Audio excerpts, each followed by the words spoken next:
We thought we'd use our time this week to tell you a short travel tale about how we got into the Schengen Zone in Europe without getting our passport stamped, and how we traveled for 3 months pretty much illegally. So let's get going. We're John and Bev, and we are the Retirement Travelers. First, if you're wondering where we are as we travel the world, follow along with us on Instagram, where we keep our location updated. We also have a newsletter, so head over to our website and sign up there. Be sure to hit subscribe too. Last year, we did a video about the upcoming rule change for travelers who will be going into Europe. The European government is going to require people visiting the Schengen Zone, which is most countries in the EU, to get special permission. It is called an Etias, and it's a security check of sorts, and travelers from the US and other places will have to log on to a website or an app to get this approval to travel. It sounds complicated, but it is a quick and easy step. You will pay $8 and everyone traveling to Europe from the US will need to obtain one. Yes, even cruise passengers. We are often asked to obtain an e-visa for countries, and in fact, the US requires EU citizens to obtain a similar one when they visit us in the United States. So this requirement will go into effect in 2025 after several delays. Well, we did an entire video on this where we explained how you can only stay in the Schengen Zone for 90 out of the last 180 days.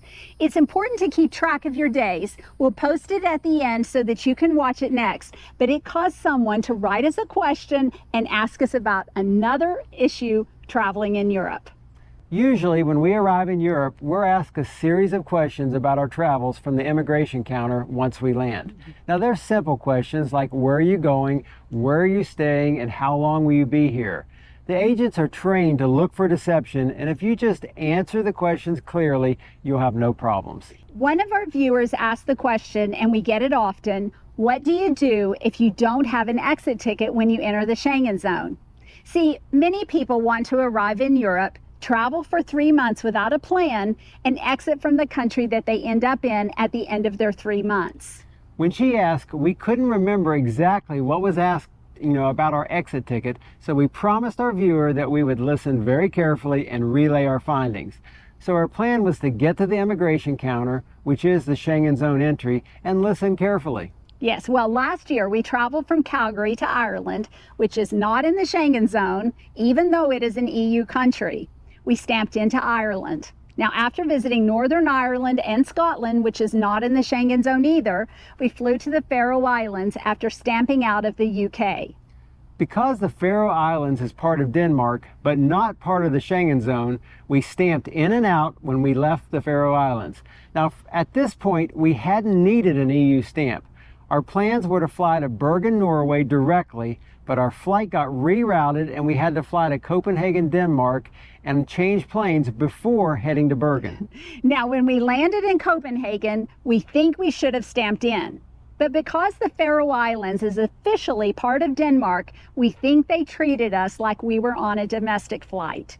We changed planes, never going through immigration, and landed in Bergen, Norway. Now, once we landed, it was very late in the evening, almost midnight, and we proceeded through the airport, following the crowd until we got to baggage claim. Now, once we had everything we needed, we walked through the door, fully expecting to go through customs, but lo and behold, we were outside. We took the same exit everyone else did, and we never saw immigration. So we stopped, we looked at each other and said at the same time, we never got a stamp. Because it was so late, we proceeded to the metro station, got on the tram, and headed to the hotel. We talked about it and we decided we'd return the next day and sort it out. So the next day we headed back to the airport and went to the police station. The officer was very nice, but he didn't seem that worried. Now, he assured us, that everything would be okay and we could keep traveling. And when we got to the end of our trip and needed to exit, we could just tell the immigration officer our story and we'd be okay. Now, this is a big deal to us. First, we knew that we were traveling in Europe illegally, but what we couldn't determine is how it happened. Did we miss a step? Did we bypass a counter? We just don't know. Usually countries set up a path to immigration and you just can't bypass it. Now, we've traveled to over 100 countries, so this isn't a rookie mistake in our minds. We're 99% sure we didn't scan in.